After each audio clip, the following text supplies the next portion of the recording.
Bonjour les fans, bonjour tout le monde.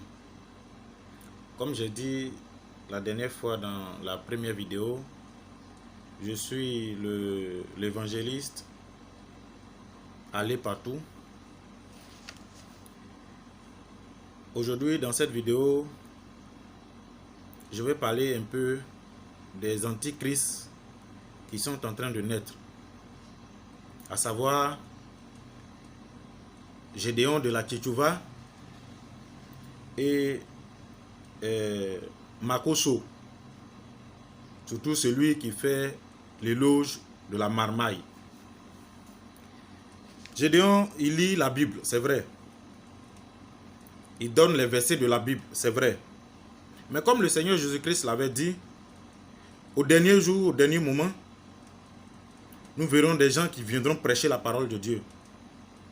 Ils seront tellement éloquents qu'on les considérerait comme des personnes qui prêchaient réellement la parole de Dieu. Et ils vont nous séduire, ces personnes-là. On aura l'impression que Jésus-Christ est revenu. Alors que c'est faux. C'est des antichrists. Il lit la Bible, c'est vrai. Il parle de la boisson n'est pas un péché. La polygamie n'est pas un péché. Mais est-ce que c'est le moment de parler des choses de la chair? Il s'agit des choses de la chair. Ça, c'est dans l'ancienne alliance. Dans la nouvelle alliance, il y a beaucoup de choses que nous devons laisser. Nous devons vivre en esprit, mais pas dans la chair.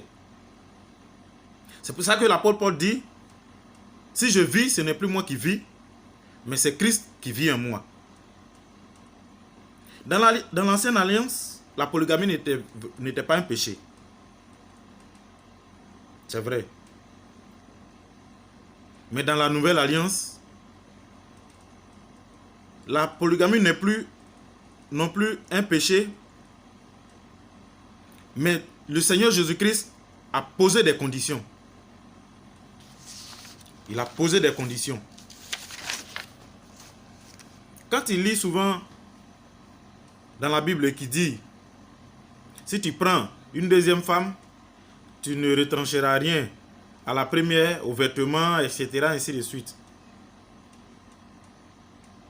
Mais Gédéon de la Tchétchouva, toi tu es sûr que là où tu es là, tes deux femmes là, tu les aimes de la même façon? Au cas où tu ne le fais pas, tu es en train de pécher. Tu es en train de pécher. Si tu es sûr de pouvoir les aimer de la même manière et faire les choses de la même façon, alors tu ne pêches pas. Mais sur cette terre-là, toi Gédéon, sur cette terre-là, il y a combien de personnes qui sont capables d'aimer deux personnes de la même manière? C'est pour ça que le Seigneur a posé des conditions. Tu ne retrancheras rien à l'autre. Mais on vous connaît. Toi, tu es sûr que tu fais la même chose avec tes deux femmes qui sont là-bas? N'amenez pas les gens à pécher. Nous sommes dans les derniers temps. Toi-même, tu l'as dit. Tu l'as dit dans tes vidéos. Que les trompettes sont en train de sonner. On est pratiquement à la fin de cette trompette. Alors si nous sommes à la fin des temps, pourquoi maintenant tu prêches les choses de la chair? Il faut prêcher les choses de l'esprit. Ce qui vient d'en haut. Prêche le royaume des cieux. C'est de ça qu'il s'agit. Quand je t'écoute, je sais que tu parles de la Bible, tu lis la Bible. Mais ce que tu dis là, ce n'est pas le moment. Ce n'est pas le moment, Gédéon. Les choses de la chair là, c'est pour la terre. Cesse de prêcher les choses de la chair. Nous sommes dans les derniers temps. Amène les gens à comprendre qu'il faut vivre en esprit. Pour que tu puisses hériter des royaumes des cieux. Le royaume des cieux, ce n'est pas les choses de la chair. Ce sont les choses de l'esprit. Alors parle des choses de l'esprit que d'amener les gens à pécher. La boisson, ce n'est pas un péché. Chercher plusieurs femmes, avoir plusieurs femmes, ce n'est pas un péché. Ton problème est où? Ton problème est où? Laisse Dieu décider des sorts de chacun de nous sur la terre. Tout ce qu'on te demande, c'est de prêcher la nouvelle alliance. C'est de prêcher Jésus-Christ de Nazareth. Toi, tu prêches l'Ancien Testament, tu prêches ce que nos parents, nos aïeux avaient fait, avaient dit. Abraham a eu 2 femmes, un temps a eu 2 femmes. Ce n'est pas ton problème. Si tu es un enfant de Dieu, que tu veux prêcher les choses de Dieu et que tu veux prêcher les choses de Jésus, prêche le Nouveau Testament. Prêche la nouvelle alliance. Ça va te faire du bien. Ça va te faire du bien. Tu comprends? Ça va te faire du bien. Il y a l'autre aussi qui s'appelle, je crois, Makoso, qui parle de la marmaille. Moi, j'ai pitié. Pour des gens réfléchis, pour des gens qui ont des enfants, qui font l'apologie, c'est-à-dire qui enseignent la marmaille aux gens.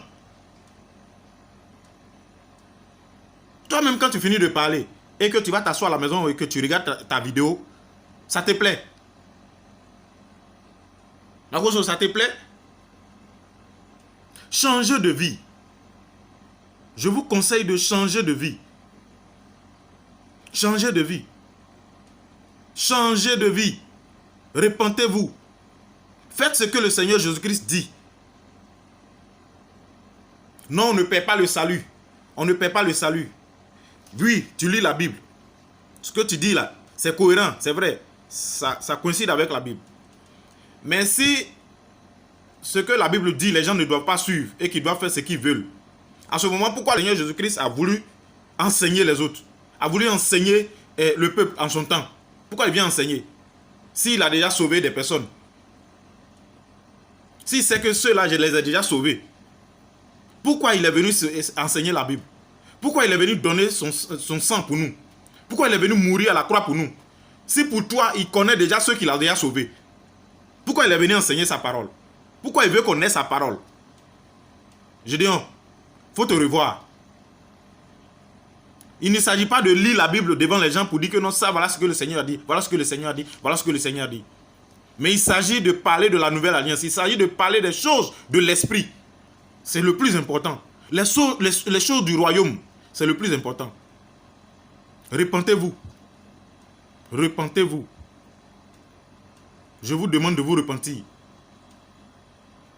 Repentez-vous. Ça va vous aider. Ça va vous aider. Moi, tout ce que je demande, c'est que vous enseignez les bonnes manières aux enfants. Que de dire, buvez. Prenez beaucoup de femmes. En quoi est-ce que ça développe l'homme? En quoi est-ce que ça aide l'homme à évoluer, à avancer? Tu parles de faut boire, faut avoir beaucoup de femmes, ce n'est pas un péché. Quand Dieu devait anéantir les hommes dans le livre de Genèse, en parlant précisément de Noé, Dieu t'a expliqué pourquoi il anéantit les humains. Pour que tu viennes t'arrêter pour dire que la boisson n'est pas un péché, avoir beaucoup de femmes, ce n'est pas un péché. Dieu t'a expliqué, quand il devait anéantir les humains sur la terre et qu'il a gardé Noé, Dieu t'a expliqué ça. Dieu t'a dit pourquoi. Quand il a dit c'est parce que les hommes se comportaient mal qu'il est venu, il anéantit les hommes. Est-ce qu'il est rentré en profondeur pour dire voilà pourquoi, voilà pourquoi, voilà pourquoi, voilà pourquoi, voilà pourquoi? Il a dit les hommes se comportaient mal. Les hommes avaient un mauvais comportement. Donc Gédéon, revoyez votre façon de faire. Il ne s'agit pas de lire la Bible pour les gens, mais il s'agit de parler des choses de l'esprit. Tu parles des choses de la chair. Ça, c'est de la chair qu'il s'agit. Mais la chair n'a rien à voir avec les choses de l'esprit. L'ancienne alliance pouvait parler de la chair parce qu'on mettait en place certaines choses pour la venue de Jésus. Mais Jésus est venu. Donc les choses vont changer. Il faut parler des choses de l'esprit. Tu comprends? Voilà. Arrêtez d'embobiner les hommes. Vous parlez sur les réseaux sociaux, vous faites ceci, vous faites cela. Vous traumatisez les gens. Comme tu l'as dit dans une de tes vidéos là, le gars t'avait demandé pourquoi tu portes gilet. Tu lui as dit 100 ans de traumatisation. 100 ans de traumatisation. Oui, c'est vrai, ça fait rire. Ça fait rire. Mais je vous demande de vous revoir. Parce que le Seigneur a dit dans les derniers temps, on verra les faux prophètes. Ne préparez pas la venue de l'Antichrist. Parce qu'on sait qu'il est là. On sait qu'il est présent. Donc vous prenez des paroles, les paroles luxueuses, les paroles qui sont intéressantes à attendre. Quand vous dites des choses qui sont intéressantes à entendre, les gens ont envie de vous écouter. Mais ceux qui sont faibles d'esprit, ils vont vous suivre. Et là, vous allez payer ça. C'est ceux qui ont l'esprit qui ne vont pas vous suivre. Ceux qui comprennent la parole de Dieu, ils ne vont pas vous suivre. Mais ceux qui n'ont pas l'esprit, l'esprit fort là, ils vont vous suivre. Donc je vous conseille de vous revoir. L'argent là, ce n'est pas le plus important, surtout en parlant de Makoso. L'argent, ce n'est pas le plus important sur la terre. Il faut avoir l'argent, il faut manger, il faut s'occuper des enfants, il faut faire ceci, faire cela. Mais c'est une nécessité. On cherche pour l'avoir. Mais on ne fait pas de cela un enseignement pour dire que non, marmaillez, vous allez avoir de l'argent. Chacun peut avoir de l'argent honnêtement. Il suffit de se mettre au travail. Les Blancs se sont mis au travail. Ils sont développés aujourd'hui. Vous courez pour aller là-bas. Là. Vous pensez qu'ils n'ont pas réfléchi pour être là où ils sont? Mais nous, on est paresseux. On ne veut rien faire. On a un diplôme. On attend que l'État nous embauche. Vous pensez que l'État peut embaucher tout le monde? L'État ne peut pas embaucher tout le monde. Tu as un diplôme. Tu réfléchis. Tu es un humain. Dieu t'a donné l'intelligence. Assieds-toi. Réfléchis. Qu'est-ce que je peux mettre en place qui peut me donner de l'argent? Fais ça. Ça va t'aider. Ne suivez pas ces jeunes personnes-là. C'est Dieu qui donne l'intelligence à l'homme. Voilà un peu ce que je veux vous dire. Merci à vous. À la prochaine. Que le Seigneur vous bénisse. Amen.